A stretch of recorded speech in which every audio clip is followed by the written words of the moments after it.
Hi, I'm Felix Joe Ado, CEO of Echo Ahmed Solutions. This podcast serves as an innovative and reliable platform for the public to listen to a hot but casual discussion on environmental topics from different perspectives.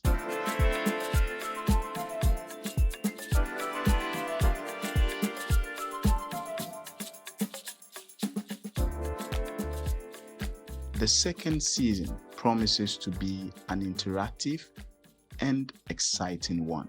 I encourage all of you to join in the discussions that would influence policymakers and government decisions, thereby protecting the environment and its inhabitants. Thanks to all the resource persons who spent the time on the podcast and all our cherished listeners.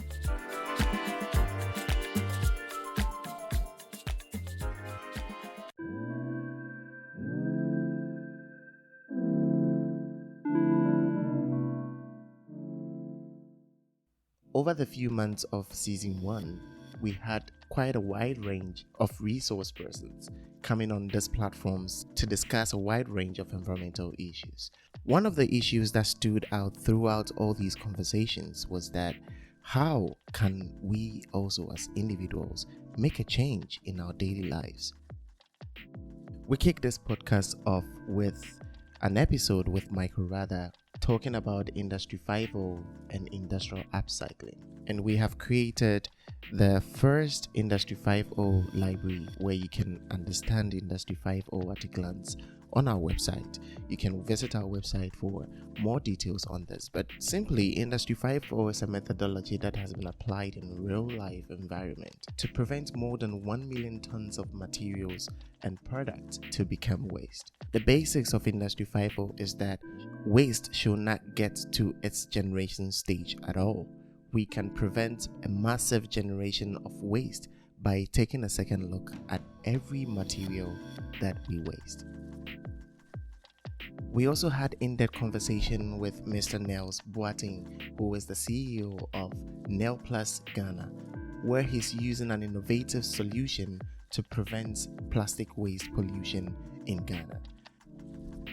As we take a second look at our waste, we have to actually look at how we can turn this waste or materials that are about to get to be waste into profitable resources that can give us value. Also, we had a chat with Michael Olusenya, who is the CEO of Greenway International in Ghana. He is also using innovative approach to replace the plastic straws with sustainable bamboo paper straws that is being supplied in hotels, restaurants, and other places. And the money that is generated from the sales of these sustainable straws is invested in planting of trees around the country.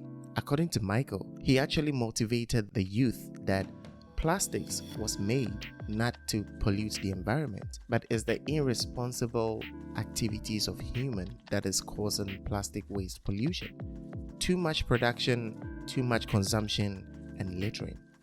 We also had great minds all over the world who have strong passion for sustainable and regenerative environment.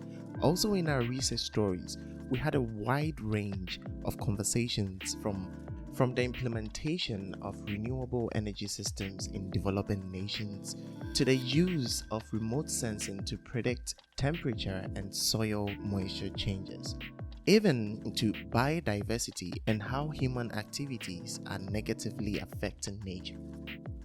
If you missed any of these episodes, they are available on any podcast platforms, and I recommend you just catch up with us even as we get into season 2 of the Green Living Chat podcast.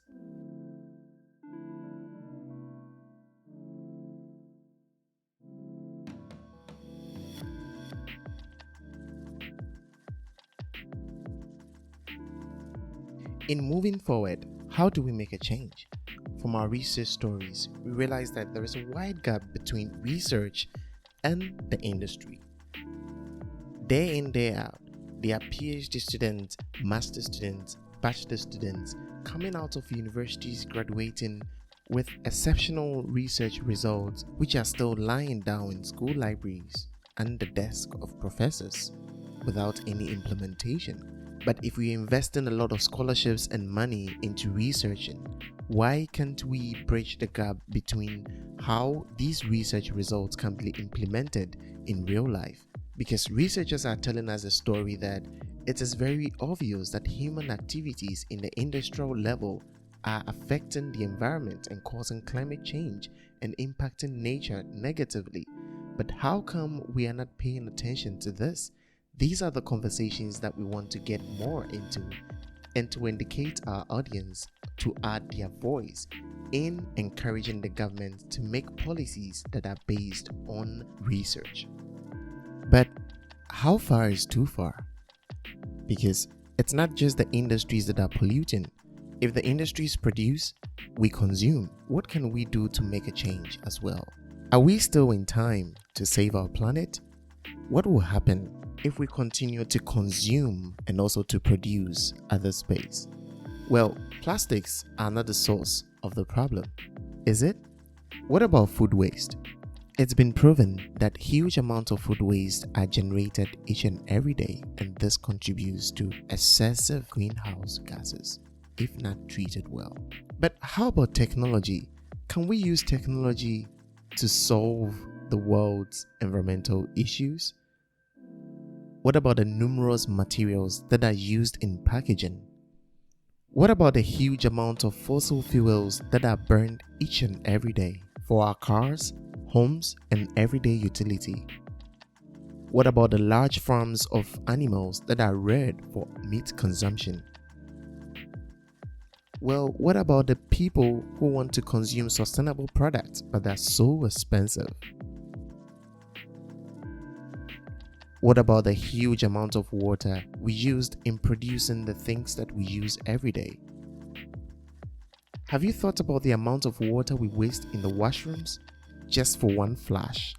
What about the huge amount of wastewater that are released daily into freshwater bodies which are limited in the world without treatment? These and many more conversations are what we want to engage more in to draw awareness and also to educate ourselves. What can we do in moving forward? So, how far is too far? Join us on the next episode as we start season 2 of the Green Living Chat to get into conversations with experts in environmental sustainability and people who are doing as much as possible to create a sustainable environment. You can start now. Green living is for everyone. Because as the saying goes, when the last tree dies, the last man dies. Biodiversity depends on human in as much as humans also depend on biodiversity. And garbage in, garbage out. If we keep producing waste and destroying the environment, Mother Nature will finally respond. So that's it for this episode. See you on the next episode. Until then, live green.